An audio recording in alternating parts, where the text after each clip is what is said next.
Welcome to this week's Supply Chain Update, brought to you by Phoenix International. The Government of Canada has disclosed a commitment of 150 million Canadian dollars to initiate the construction of a new container terminal at the Port of Montreal in Contrecoeur, Quebec. This initiative is part of the National Trade Corridors Fund strategy, aiming to enhance the nation's transport framework and supply chains. The development is expected to elevate the port's capacity by 55%, potentially generating an estimated 140 million Canadian dollars yearly.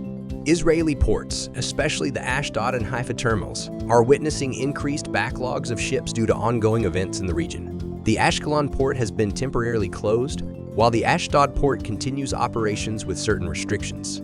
This situation is leading to extended transit times. The maritime sectors are directly impacted, with an evident rise in waiting ships surrounding the ports.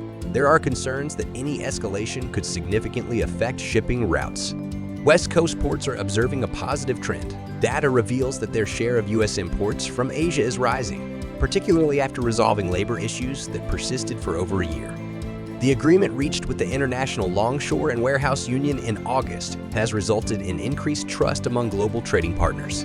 There's a shift in the cargo domain, with goods moving more from air to sea. This transition is causing forwarders to adjust to increased quote requests due to smaller shipment sizes. As a consequence, the demand for cargo tracking is escalating, presenting challenges to the logistics industry.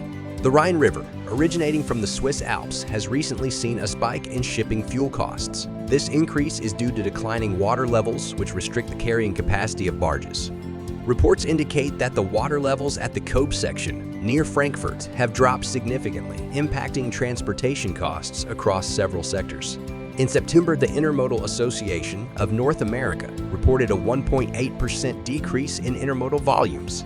Despite this decline, domestic containers witnessed a 7.8% annual rise, reaching over 700,000 units.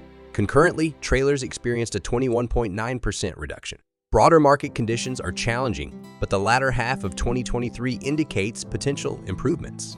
The Port of Long Beach recorded a significant uptick in its operations for September, driven by consumer demand and a newly approved labor agreement. The port saw an 11.8% increase in cargo handling year over year. Despite this growth, export volumes experienced a decrease of 10.3%, while import volumes rose by 19.3%.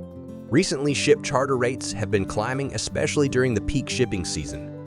The global demand is leading to a surge in rates, particularly for vessels with capacities between 3,000 and 8,000 TEU. Larger vessels are also witnessing increased charter rates, indicating robust shipping demands. And that concludes our update on the global supply chain. Thank you for joining us. We will continue to monitor these developments and keep you informed.